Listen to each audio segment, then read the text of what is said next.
très heureux d'être parmi vous hier, aujourd'hui. Effectivement, j'étais jusqu'à un pilote de ligne à Air France, que j'ai terminé aujourd'hui sur 80, mais je suis un hybride, c'est comme ça que m'appellent mes copains chercheurs dans le monde, puisque je travaille maintenant avec un consortium. J'ai été introduit auprès de Oncobiome. Oncobiome, c'est l'équipe de recherche la plus avancée mondialement en ce qu'on appelle en recherche immuno-microbio-oncologie. Donc on parle d'oncologie. L'oncologie, pour moi, c'est quoi? C'est de l'inflammation chronique qui devient systémique dans le corps. Donc en fait, ça fait bien des années que je me suis remis, puisque c'est ce que je faisais avant d'être pilote à l'école, en biologie cellulaire, biologie moléculaire, en gérontologie, qui est la science de la longévité, puisqu'on devrait parler de ça avant de parler de toute autre chose.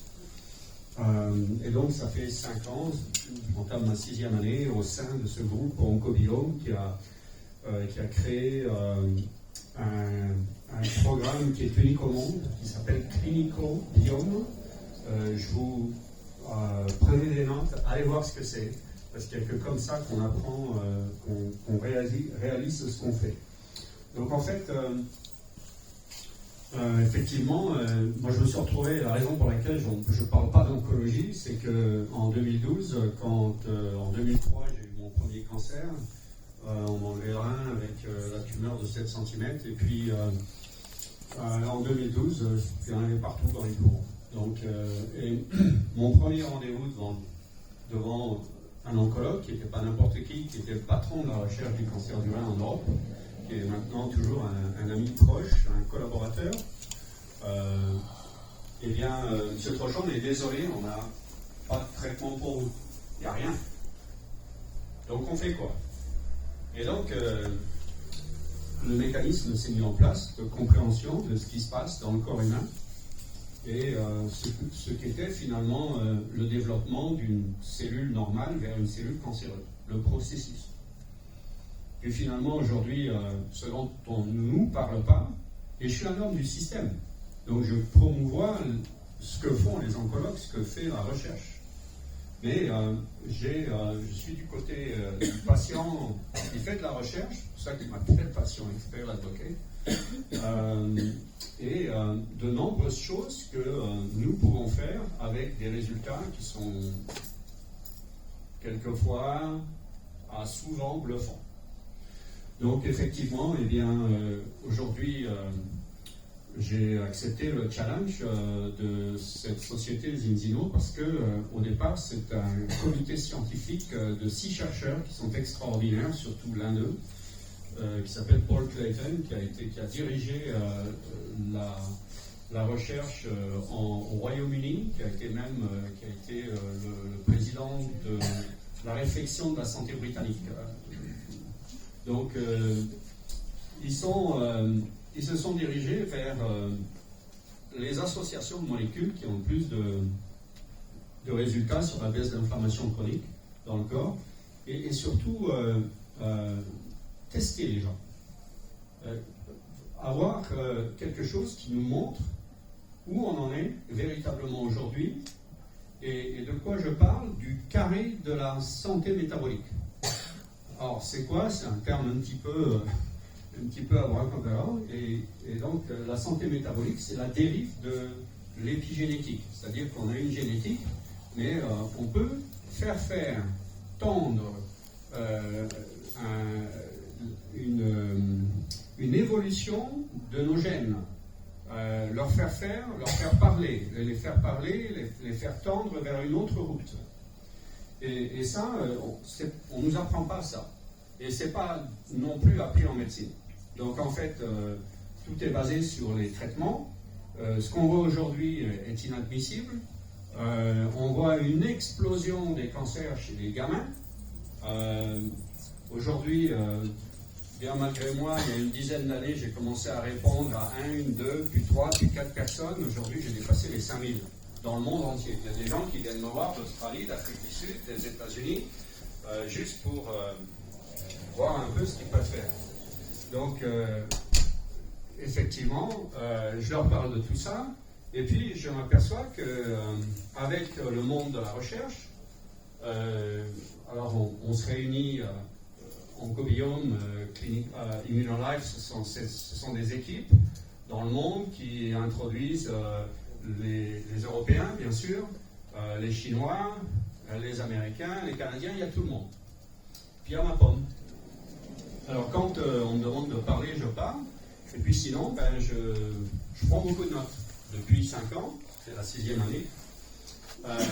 Et donc, on s'aperçoit que maintenant, il y a un pont qui est en train de se créer entre la recherche médicale et le métabolisme humain. Ça, c'est tout nouveau. Donc, nous étions effectivement réunis pour la grand-messe internationale qui était à l'Institut Gustave Roussy, qui est le centre leader de cancérologie européen aujourd'hui, premier centre. Il y a plein de nationalités différentes là-dedans. Et c'est le 3e centre mondial. C'est la ville juive. Et donc, c'est là que siège cette équipe extraordinaire qui est menée de main de maître par une chercheuse formidable qui est la numéro 1 mondiale. C'est elle qui m'a introduit au sein de l'équipe il y a plus de 5 ans maintenant.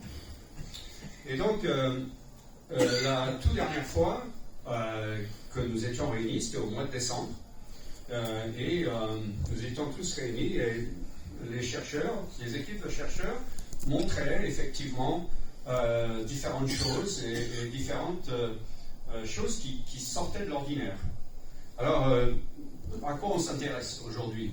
En cancérologie, on s'intéresse à l'immunothérapie, ou thérapie ciblée, mais l'immunothérapie, c'est une thérapie qui essaye d'utiliser le système immunitaire. Et donc, on s'est aperçu il y a 10 ans qu'on pouvait effectivement arriver à commencer à faire des choses, mais il y avait très très peu de résultats. Aujourd'hui, ça a monté, mais ce n'est pas encore ça. Mais on s'est aperçu depuis que le système immunitaire, le cœur du système immunitaire, dans notre tract intestinal, qui est le microbiote intestinal. Alors on parle du microbiote intestinal, mais on ne parle pas encore des autres microbiotes qui sont interdépendants, dépendants du microbiote intestinal, c'est-à-dire le microbiote de la peau. On voit beaucoup de mélanomes aujourd'hui qui deviennent métastatiques. Le microbiote ORL qui est super important et le microbiote vaginal pour les femmes qui est tout aussi important.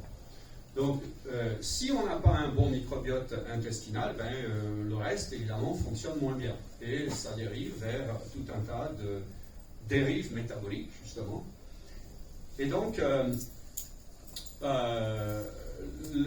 vient l'équipe canadienne en début d'après-midi de recherche et qui nous parle du microbiote. Alors, on a tous entendu parler aujourd'hui de l'importance des tests fécaux, tests fécals, pour voir un peu où on en est.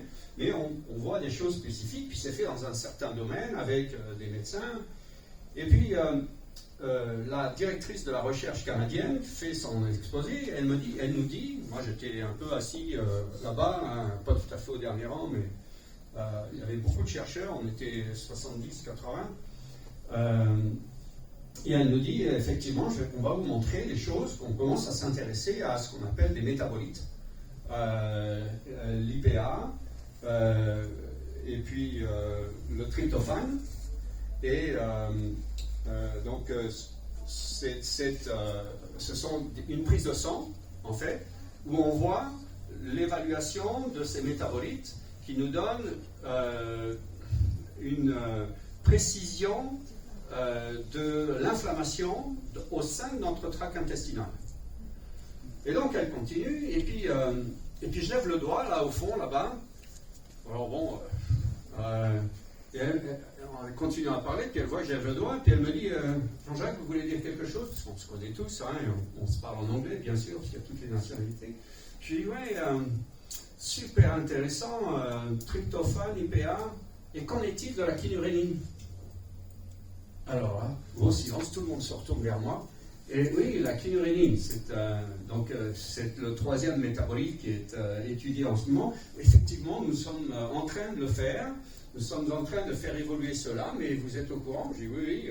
D'ailleurs, il y a même un test qui est sorti, il y a très peu de temps, qui est sorti chez les Nordiques, Donc, test qui est sorti par le monde de la recherche de Zinzino, qui montre effectivement une évaluation de l'inflammation systémique au sein de notre tract intestinal, juste en se piquant le doigt et en mettant quelques petites gouttes de sang sur un test qui est envoyé là-bas, qui est testé par des chercheurs, des biologistes qui sont formidablement au cœur du sujet, avec des machines, je crois qu'il y en a 8, elles coûtent quelque chose comme 250 000 € pièce. C'est du vrai sujet. Donc voilà pourquoi on devrait aujourd'hui se tester. Parce que l'inflammation chronique systémique, c'est le cœur de toute la dérive métabolique. Et quand je dis toute la dérive métabolique, il y a plein de chercheurs sur Terre, très haut placés dans le monde, qui disent, ils sont catégoriques, il y a plus de 9 cancers sur 10, c'est de l'inflammation chronique systémique. C'est pas autre chose. Alors évidemment que la génétique joue, parce que un cancer, il passe son temps à muter aussi. Donc évidemment, la médecine focalise sur le gène. Mais à la base, c'est pas ça, c'est la dérive métabolique. Pourquoi est-ce qu'un cancer comme le cancer colorectal, qui était il y a 25 ans classé numéro 70-75e en termes de récurrence, sur à peu près 200 types, il est aujourd'hui, en 25 ans, numéro 2 chez la femme dans notre monde moderne, derrière le sein, et numéro 3 chez l'homme. Pourquoi ? C'est ce qu'on mange et que ça sort derrière. Donc qu'est-ce qu'ils ont bien pu faire en termes de nourriture internationale, on va dire. Donc voilà, et puis au sein de notre corps, on a des cellules. Nos cellules, elles ont une capacité de faire les choses formidablement bien, mais il y a deux parties qui sont très importantes dedans. Il y a la membrane cellulaire qui est faite d'un certain type de gras qu'on appelle phospholipide, mais qui est particulièrement importante. C'est le poste de douane entre l'intérieur et l'extérieur. C'est celle qui fait rentrer ce dont on a besoin et qui fait sortir ce qu'on appelle toutes sortes de pollutions, dont la pollution métabolique, puisqu'une cellule fabrique l'énergie à partir du glucose, à partir de l'oxygène, et donc à l'intérieur, la salle des machines, ce qu'on appelle les mitochondries, fabrique cette énergie. Et quand la membrane cellulaire ne fait plus son boulot, eh bien les mitochondries rament. Et c'est pour ça qu'on se retrouve avec des cellules qui commencent à dériver, et à un moment, elles ne peuvent plus respirer, donc elles se mettent à fermenter, et c'est là qu'on voit partir les cancers, puisqu'une cellule, un cancer, c'est de la fermentation du glucose. Parce que la cellule n'est plus capable de fabriquer l'oxygène à partir de l'oxygène qui arrive, parce que les mitochondries ne fonctionnent plus. Et donc, on a une inflammation systémique qui est créée par ce genre de choses, par la dérive du non-fonctionnement, qu'on appelle, qui date depuis très longtemps, qui a été mis à jour, qui est la base qu'on appelle des acides gras, qui sont absolument essentiels. Les acides gras essentiels, il y a plusieurs types d'acides gras, on en a 15, 16, à laquelle je peux penser maintenant, mais il y en a deux uniquement qui sont essentiels pour la vie. On les appelle des oméga 6 et des oméga 3. Vous en avez entendu parler. Donc, nos grands-parents, nos arrière-grands-parents, eh bien, cet équilibre, on est, de notre maman, tous autant qu'on est, à 1 pour 1. C'est-à-dire un oméga 6 pour un oméga 3. Il y a un équilibre parfait. Et puis, au sein de la société, il y a les oméga 6 qui montent comme des fous. Pourquoi ? Parce qu'on a dérivé en termes de nourriture. Il y a beaucoup plus d'oméga 6 d'oméga 3. Donc on a des oméga 6 qui montent au plafond, des oméga 3 qui ne décollent pas. On se retrouve avec un déséquilibre qui crée cette inflammation chronique, qui est aussi le début, enfin la source. Et c'est pareil, on ne sait pas qu'on a de l'inflammation chronique, parce que c'est indolore, incolore, jusqu'à temps que ça pète. Et là, on se retrouve avec des tas de choses. Des symptômes de tout genre, qu'on appelle maladies chroniques inflammatoires. Et en fait, ce sont des symptômes auxquels on a donné des termes médicaux au fil de ces 150 dernières années. Et on donne des médicaments, souvent, pour ces symptômes qu'on n'arrive pas à soigner. Ostéoporose, arthrose, diabète de type 2, c'est pas soigné. On vous donne des médicaments, on nous donne des médicaments pour essayer d'équilibrer la condition de la personne. Eh bien, on s'est aperçu, là encore, les chercheurs ont travaillé quelques années pour sortir un test diaboliquement précis qui s'appelle le balance test. Et ça sort purement de la science. J'ai trouvé ça incroyable quand j'ai commencé à discuter avec les chercheurs du groupe au départ, et ce qui m'a donné envie de travailler avec eux. C'est pour ça que je suis devenu une espèce d'ambassadeur de Zinzino. D'ailleurs, juste en sortant, il y a le stand avec des gens qui vous expliquent tout ça, qui vous montrent tout ça. Et donc, le monde aujourd'hui ne sait pas ce qui se passe à l'intérieur d'eux-mêmes. Lorsque il a été établi cet équilibre parfait de 4 oméga-6 pour 1 oméga-3, à l'époque, il y a cette société en Norvège qui est un laboratoire qui ne fait pas de bruit, mais qui a des clients qui regroupent même King's College à Londres, qui est une identité de recherche incroyable, Harvard à Boston, première université américaine, Stanford, la seconde à San Francisco, sont des clients de ce laboratoire qui a sorti ces tests. C'est quand même incroyable. Et ils ont décidé d'être encore plus restrictifs que la recherche. Ils ont dit 4 pour 1, on va faire 3 pour 1. C'est la zone verte. De 3 à 9 pour 1. C'est la zone orange, comme un feu tricolore. Au-delà de 9, c'est la zone rouge. Et finalement, qu'est-ce qu'ils ont? Ils ont aujourd'hui dépassé, il y a 2-3 mois, le 1 700 000 tests dans 54 pays. Ça reflète ce qui se passe aujourd'hui dans notre société. 1 700 000 tests. Le dernier chiffre, c'est 97,4% du 1 700 000 tests dans 54 pays qui montrent une inflammation forte à moyenne. En gros, ça veut dire quoi? Ça veut dire que je suis quelqu'un de sympa. Apparemment, les gens, je ne les connais pas sur la planète, ils me disent « Sur Trochon, j'ai votre contact, vous pouvez commenter le résultat de mon test. » Je dis « Ok, envoyez le PDF. » Et donc, à ce jour, j'ai commenté 270, presque 300 tests. Et parmi ces 300 tests, j'ai commenté presque 130, 128 ou 129 tests de jeunes. Les jeunes, c'est 20 ans ou moins. C'est ce que j'ai considéré. Les jeunes à 20 ans ou moins.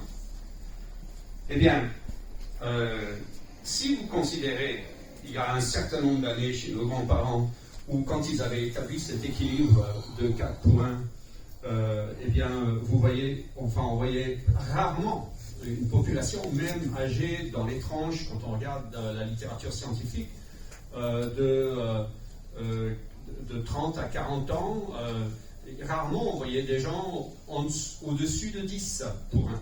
Rarement. Même à ces tranches d'âge. Eh bien, sur les 128, 129 tests de jeunes, ils sont tous dans le rouge. Et ça vient un peu partout. Hein. Tous. Il n'y en a pas un dans le orange.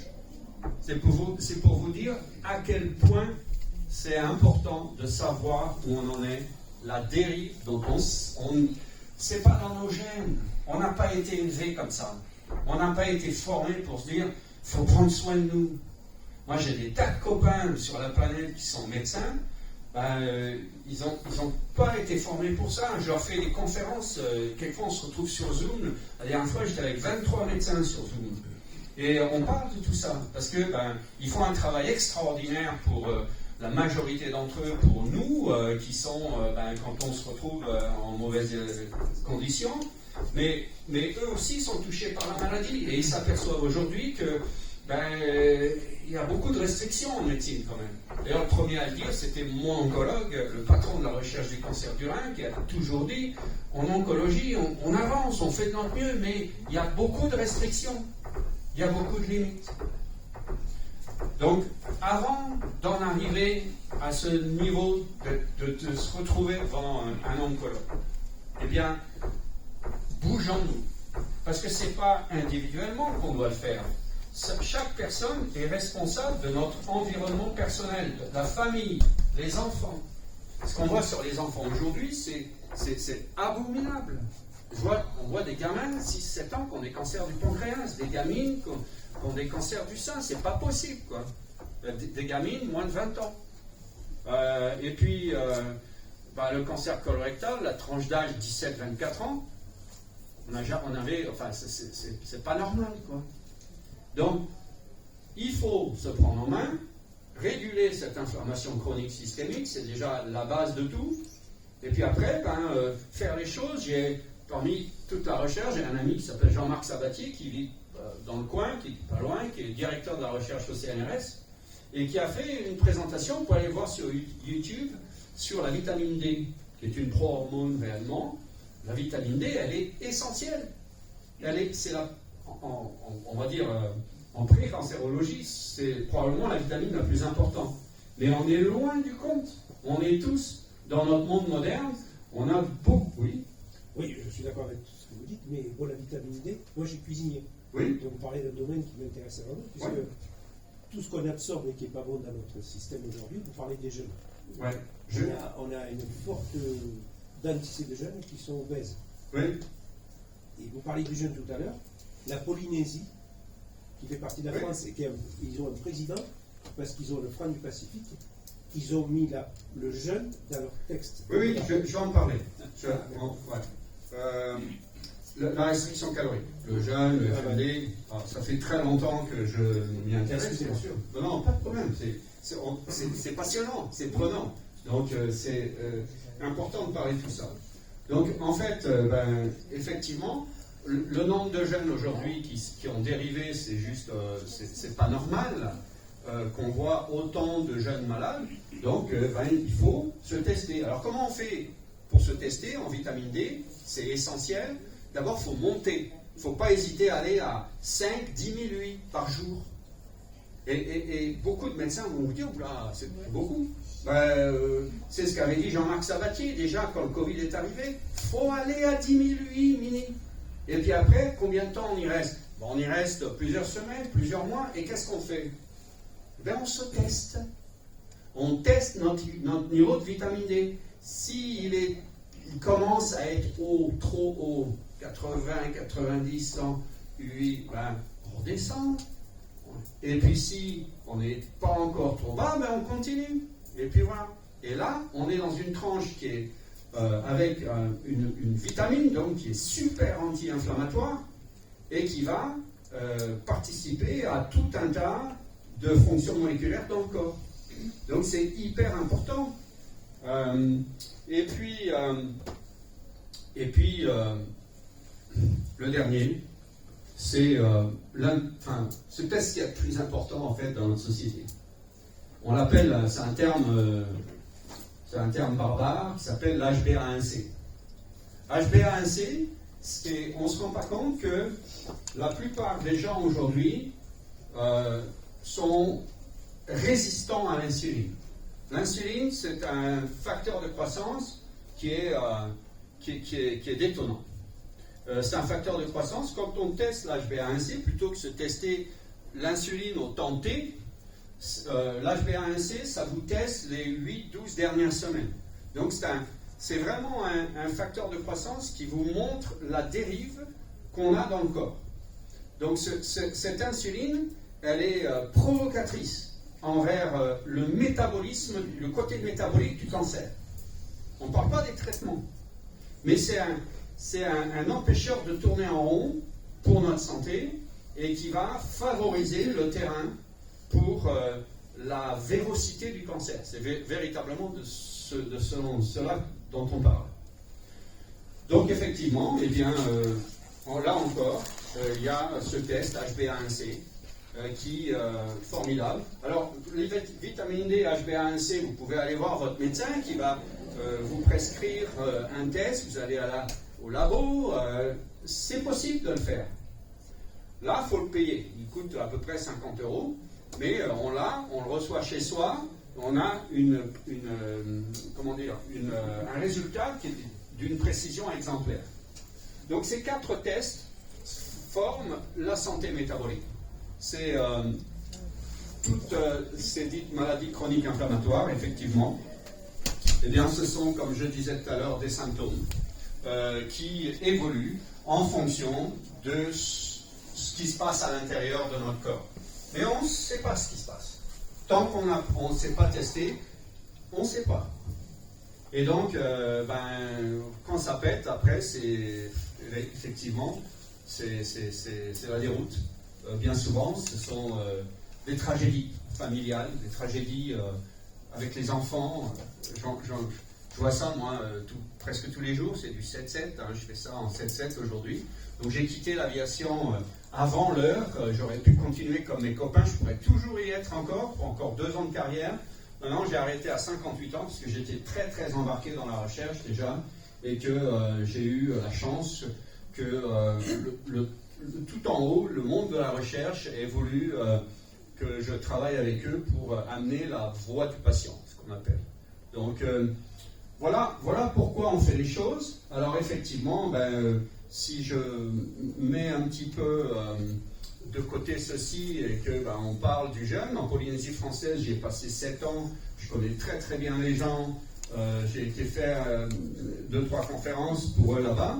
Effectivement, aujourd'hui, on s'est rendu compte que la restriction calorique, le jeûne, la nutrition cétogène adaptée à la personne, le cétogène, c'est une nutrition qui revient un petit peu il y a des années à ce dont nos ancêtres mangeaient.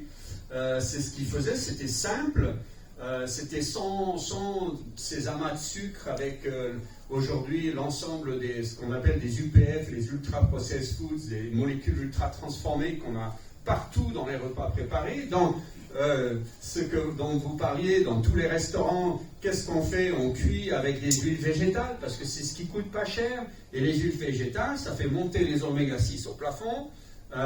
C'est très mauvais pour l'ensemble du cardiovasculaire, on le sait, à part l'huile d'olive hautement dosée en polyphénol, parce qu'il y a des huiles d'olive qui sont inflammatoires. On a des oméga 3 aujourd'hui sur le marché qui sont inflammatoires, on le sait aujourd'hui parce qu'on a la plus grosse, on va dire, on le sait, on ne l'a pas publié au niveau européen, c'est la plus grosse étude randomisée avec plus de 350 patients dans toute l'Europe. On a centralisé les résultats à Paris et on se retrouve avec des patients sous immunothérapie à qui on a donné des oméga 3 qui sont pas du tout anti-inflammatoires. Et pourquoi? Parce que ces huiles de poisson dont on nous parle tout le temps, ça n'a jamais marché. C'est aussi simple que ça. Alors c'est vrai que c'est étonnant. Pourquoi? Parce que lorsque, au contact de l'oxygène, par exemple, très rapidement, cette huile devient rance et on a une inflammation au sein même de l'huile. Donc on se retrouve avec des gens qui croient qu'ils se font du bien, et puis ces oméga 3 ne sont pas protégés. Et qu'a fait le comité scientifique? Ils se sont dit, essayons, il y a quelques années, essayons de mixer les polyphénols. Les polysaccharides, les polyphénols sont des familles d'anti-inflammatoires naturels qu'on trouvait dans notre nourriture il y a très longtemps, qu'on a beaucoup perdu aujourd'hui, raison pour laquelle notre corps sait plus défendre. Eh bien, ils ont décidé de prendre les polyphénols qui existent dans certaines huiles d'olive. L'huile d'olive, ça ne veut rien dire.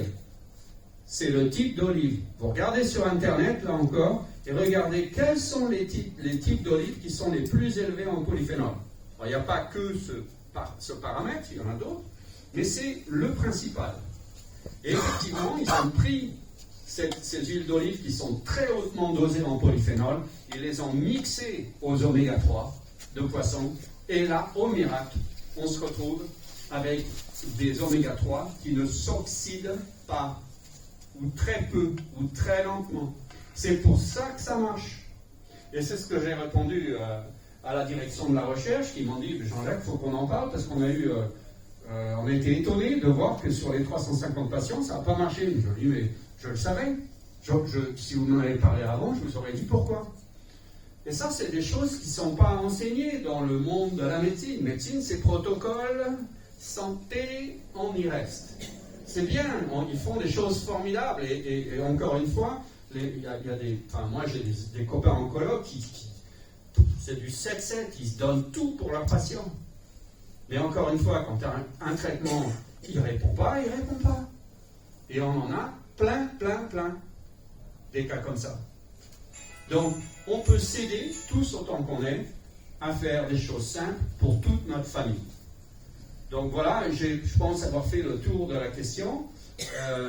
Il n'y a pas de pilule magique, c'est une utilisation synergique de tout ce dont je parle, qui font qu'on a des résultats qui sont étonnants. Donc, encore une fois, il y a des gens qui... Pourquoi je suis venu ici? J'habite à Biarritz. J'ai conduit 7-8 heures, parce que je conduis doucement, pour venir vous parler, tout simplement. Et je repars. Je suis venu il y a 3 jours, je retourne là. Parce qu'il y a une équipe ici de gens qui ont voulu prendre leur santé entre leurs mains, mais faire des choses tous les jours, pour eux, pour leur famille. Et moi, même s'il y a des petits comités aujourd'hui, je fais des conférences quelquefois devant 600, plus de 2000 personnes déjà, voilà, pas seulement dans ce pays, mais je viens ici, ailleurs, pour un petit nombre de personnes, parce que, voilà, on a des amis qui sont formidables, qui donnent tout leur temps pour essayer de faire avancer le schmilblick, comme on dit, et donc, vous allez pouvoir comprendre, si vous vous intéressez, vous voulez vous intéresser un petit peu à la chose, de voir à quoi ça correspond tout ça, quelle est la réponse, on se teste, puis après on fait quoi? Voilà, c'est expliqué, là, juste en face, c'est formidable. Et ça marche. Quand on m'a parlé de la première fois, je me suis dit, encore une, parce que comme on devient très rapidement notre nom, vous appelez mon nom sur Internet, sur YouTube, vous allez voir, il y en a des kilomètres.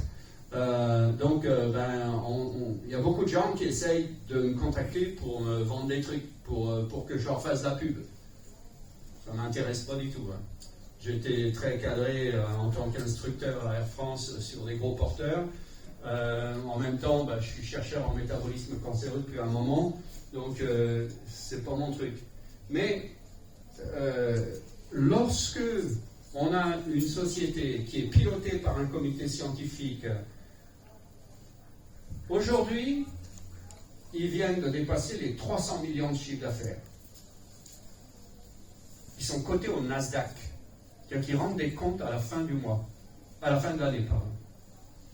Ça veut dire quoi? Ça veut dire que ça marche et qu'ils ont la plus grande base de données, apparemment, au monde de médecins qui ont adhéré à Zinzino. C'est pourquoi? Parce que ça marche. J'ai un propre copain que je connais depuis très longue date.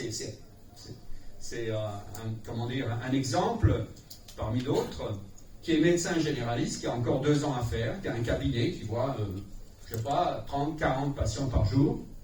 Il est tellement bluffé par les produits qu'il les prend, il donne à sa femme, mais il donne les médicaments aux 40 patients toute la journée. C'est normal. Donc voilà pourquoi on fait les choses. Moi, je ne tolère plus maintenant, parce que je vis trop de traumatismes. Je me protège, bien sûr, mais il y a des fois, je me lie d'amitié avec les gens que j'essaye d'aider dans le monde. Et quand ça touche autant de gamins aujourd'hui, c'est juste pas possible, quoi. C'est juste pas possible. Donc voilà un petit peu, on a fait le tour de la question, mais n'hésitez pas, si vous avez des questions. Quelque chose, c'est que le premier médicament, c'est la santé, mais ça peut devenir un poison. Et il y a un seul pays qui se soucie de ses citoyens, c'est le Canada. En 1976, ils ont fait un plan de nutrition de santé qui part de la petite enfance aux maisons de retraite. 76. 1976. Ouais. C'est le seul pays qui l'a fait. Oui, mais il y a eu des choses comme ça qui se sont passées. L'OMS, effectivement, a montré que la première crise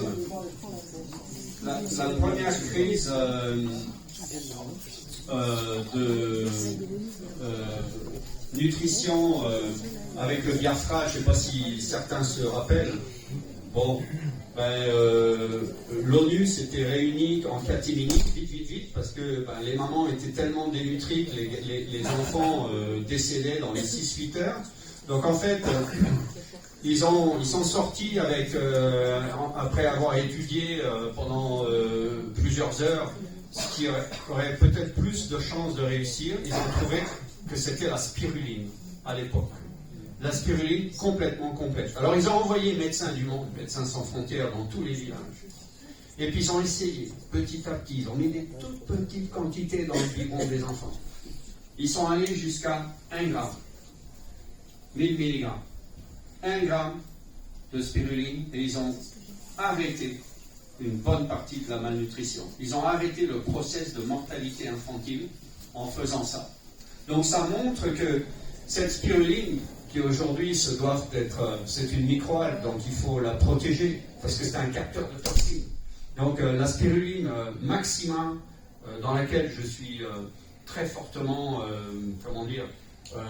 je suis dans un processus où on fabrique ça nous-mêmes. Alors pas dans un laboratoire spécial qui est en Espagne avec le directeur, enfin le CEO, c'est le premier ingénieur sur Terre à avoir conçu le premier prototype de bioréacteur pour fabriquer les microalgues. C'est sensationnel. Donc en fait, on a zéro pollution là-dedans. C'est ce que je pense, c'est ce que je donne à ma propre mère qui a 92 ans au Mourillon. Tout de suite, quoi. Je veux dire, dès qu'on a réussi à sortir ça, c'est sensationnel. À tel point que ma sœur ici, qui vit dans le coin, au départ, elle disait, mais vous l'avez donné quoi? Vous l'avez drogué? Non, ben non, il n'y a pas de secret. Si le Médecins du Monde a prouvé qu'on pouvait faire des choses comme ça qui semblaient miraculeuses, mais il n'y a rien de miraculeux, eh bien, c'est formidable. On a cette spiruline, cette phycocyanine, qui est un immunomodulateur qui est sensationnel, dont on extrait en fait de cette spiruline, toujours dans les bioréacteurs, on arrive à avoir, à faire demi-tour, à stabiliser des choses, finalement, le bon sens. Réunir le bon sens. Faire des choses comme ça, mais à côté, ne pas continuer à se goinfrer de choses qu'on avait l'habitude de faire depuis longtemps, qui nous rendent malades à longueur de temps. Autre question? Est-ce que la spiruline a beaucoup de contre-indications? Parce que j'ai entendu parler de ça. Alors, certaines personnes. Oui, mais il y a des choses qui sont fausses, par exemple. Voilà, alors comment savoir? Voilà, bon, par exemple, la vitamine K, qui est la problématique dont beaucoup de médecins parlent, qui est la vitamine K, qui va dans le même sens que les médicaments, comment on les appelle, qui empêchent de saigner. Anticoagulants, voilà. Alors non, il ne faut pas prendre la spiruline parce qu'il y a beaucoup de vitamine K. Mais c'est pas vrai du tout. Parce qu'il y a deux types de vitamine K. La K1 et la K2. La K1, effectivement, c'est pour ça qu'on restreint les gens à manger beaucoup de brocolis, des choses comme ça. Parce qu'il y a beaucoup de K1 dedans. Donc on essaye de faire attention. Mais c'est la K2 qu'il y a dans la spiruline, majoritairement. Et c'est celle qui participe notamment à la fixation du calcium dans les os. Donc, voilà, il y a beaucoup de choses. On fait un amalgame avec des gens qui ne savent pas tout ça. Parce qu'ils ne font pas de recherche. Alors nous, moi je ne suis pas un mec marrant, hein. Ma femme elle mérite une sacrée médaille parce que je suis tout le temps là. Ça date la spiruline? La spiruline? C'est très vieux, hein? Oui, bien sûr. Mais l'ONU, quand l'ONU a mis ça en route pour... Oh, oui, il y a longtemps, c'était dans les lacs. Mais si vous voulez, quand on a mis ça... Là, l'eau douce, c'est... Voilà. Oui, exactement.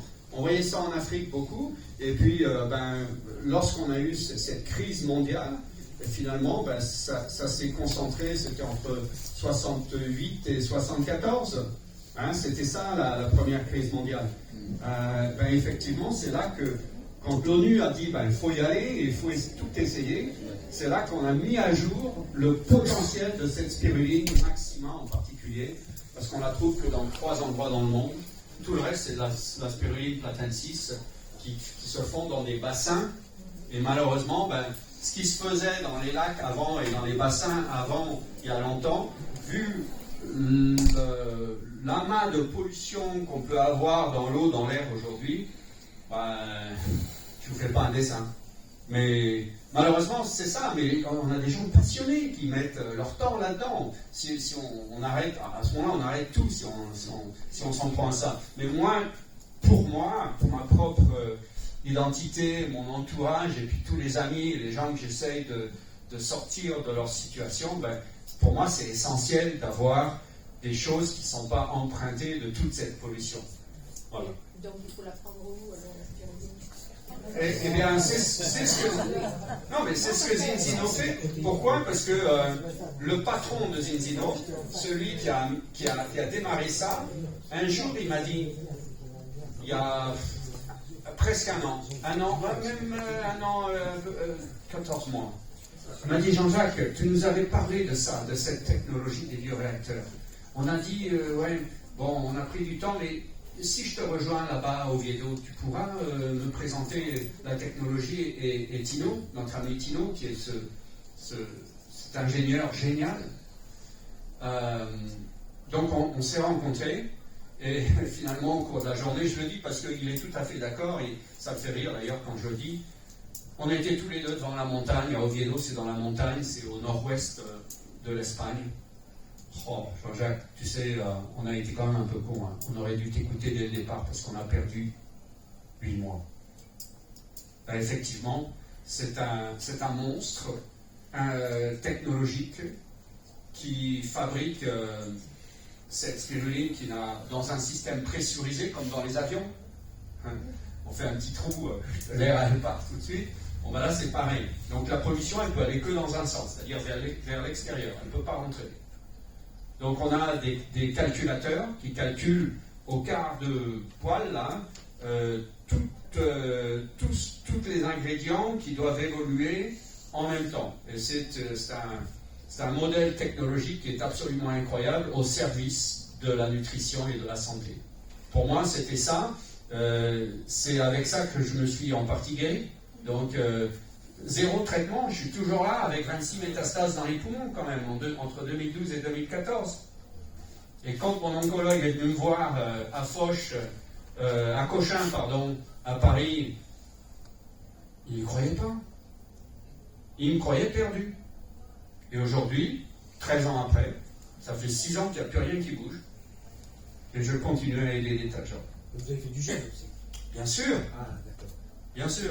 C'est une synergie. Ouais, ouais. Le jeûne, la restriction calorique, le jeûne, il faut faire attention. Il ne faut pas le faire n'importe comment.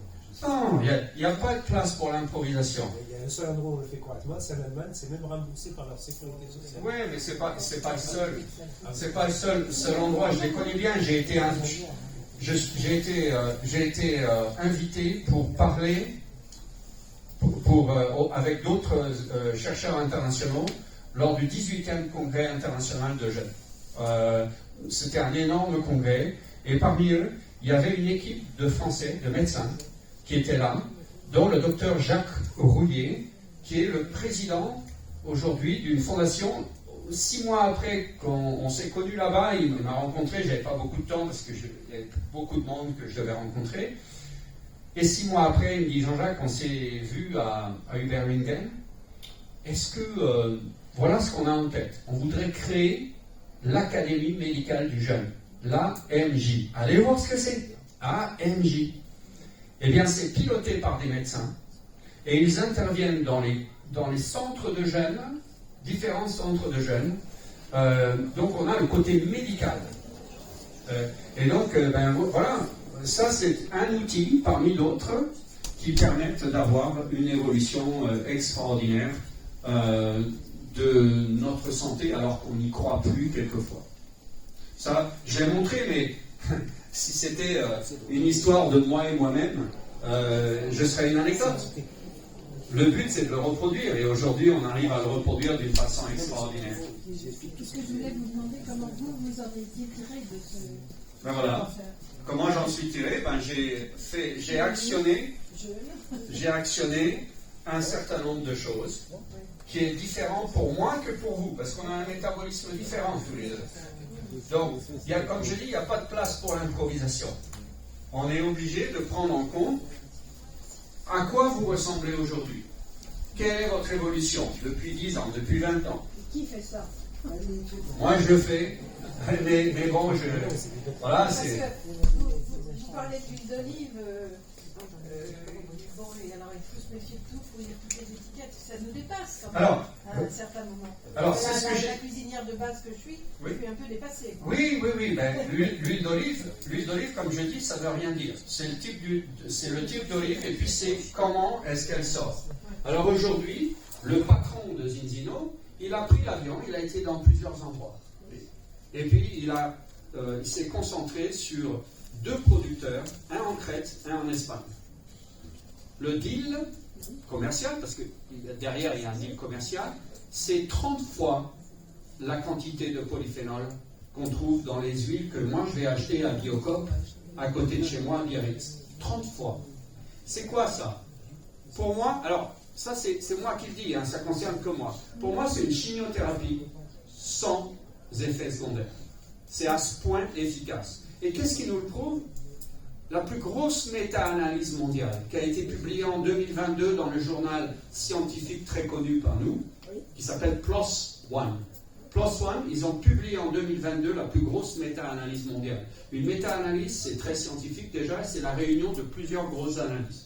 Elle a duré 10 ans par l'université d'Athènes, avec plusieurs, évidemment ils se sont succédés, pas que des Grecs, plusieurs nationalités. Ils ont travaillé avec un pôle de recherche allemand, et c'est compris presque 1 million de personnes. Je crois que c'est 969 000, presque 1 million de personnes. Et qu'est-ce qu'on voit? 1 à 2 cuillères de ces huiles d'olive qui sont extrêmement élevées en polyphénol montrent des résultats sur les baisses et stabilisations de cancer par type de cancer par type de cancer. C'est visible par tout le public. Quand on commence à s'intéresser comment lire les publications scientifiques, c'est publié, public, 2022, PLOS ONE. C'est extraordinaire. C'est pour ça que je dis, ils ont une huile qui a 30 fois, alors c'est peut-être une des huiles d'olive la plus chère de la planète, qui fait 60, je ne sais plus combien, 14 € les 250 millilitres. Mais ça ne se prend pas, ça ne doit pas être considéré comme une huile d'olive. Ça ne se prend pas sur, allez, j'en mets plein sur ma salade. Non. C'est une cuillère à soupe le matin en se levant, et une cuillère à soupe 30 minutes avant de se coucher. Eh bien, je vous garantis qu'il va se passer des choses dans votre corps. Et on a la science pour nous le prouver. On a des scientifiques qui ont bossé 10 ans sur des tas de personnes pour nous le prouver. Il n'y a pas que, mais c'est la plus grosse. Donc voilà. Autre question? Mais je reviens à la spiruline. Oui. Je constate que beaucoup de médecins, de nombreux médecins, ne le prescrivent pas. Ils n'insistent pas à en prendre. Mais c'est normal. C'est normal. D'abord, ils n'ont pas le droit. Pourquoi? Ils n'ont pas le droit de prescrire quelque chose à un patient qui ne fait pas partie de leur... Mais d'en parler déjà. Ils ne connaissent pas. On a un dialogue avec le médecin. Donc Oui. Ils devraient nous sensibiliser. Voilà. Ils ne connaissent pas. Je sais parce que quand non, ils ne connaissent pas. Moi, ça fait. J'ai participé avec des colloques de médecins où j'ai parlé de tout ça. Et je m'aperçois qu'il y a beaucoup de médecins qui ne connaissent pas. C'est dommage. Mais c'est comme ça. Ce sont des gens comme moi. Et voilà. Il y en a d'autres, il n'y a pas que moi. La spiruline, alors que je l'achète hier et à Carpéran, la spiruline, elle est polluée en fait. En partie, alors moi, c'est ce que j'ai dit à un producteur que j'aime bien. J'ai dit, quand j'étais jeune commandant de bord, avant de passer sur le long courrier, j'étais sur Airbus 320, je vous ai peut-être ramené de la région parisienne, à Nice, à Marseille, même à Toulon, je faisais. Et je leur disais, on a des trajectoires de départ qui sont relativement basses pour ne pas interférer avec les arrivées qui, elles, sont plus hautes. Donc on passe au-dessus de la mer, puis ensuite on passe au-dessus de la région, c'est beau. Et où est-ce qu'il va le pétrole? Derrière les réacteurs. Et tout ça, c'est une microalgue, c'est un capteur de toxines. Donc c'est sa définition à la base. Donc c'est pour ça que je dis, mais je dis ça, et puis finalement, je ne vais pas le dire devant mes copains qui font de la spiruline, ce sont des gens passionnés. Et je trouve ça super ce qu'ils font. Mais une chose est sûre, c'est que, ben voilà, d'ailleurs, le gouvernement français ne me dément pas. Depuis 10 ans, on l'a entendu plusieurs fois, attention à la spiruline pour les femmes enceintes. Pourquoi? Ben parce que la pollution qu'on a dedans. Autre question? Vous parlez des cellules cancéreuses. En ce qui concerne le cerveau et tout ça, votre Zinzino. C'est pas un traitement. Hein? C'est ce qu'on appelle des approches, des interventions métaboliques Ouais, qu'on va faire pour nous-mêmes, pour essayer de régénérer notre immunité. ouais. Les traitements oncologiques vont venir, ils vont faire leur boulot. Et est-ce qu'un traitement oncologique va marcher de la même façon? On ne le sait pas. Sur un système immunitaire qui est vraiment faible ou au contraire qu'on en arrive à relever. Si vous nettoyez le terrain, ben vous avez affaire à souvent un métabolisme cancéreux. Le métabolisme cancéreux, c'est le moteur de la voiture. Si vous avez un moteur qui tourne au diesel, vous mettez du 95 dedans, ça va pas bien se passer. Et c'est ce qu'on veut faire finalement. Donc, en fait, ce qu'on fait, c'est simplement, on aide le corps à renforcer les défenses, et puis finalement à essayer d'affaiblir le métabolisme du cancer, et un traitement qui va venir dessus, c'est l'idée en fait, de départ. Un métabolisme cancéreux qui va être affaibli, le traitement qui vient dessus, ben, il a des chances de mieux marcher, forcément. Ça, c'est de la logique. Voilà. Voilà. C'est bon?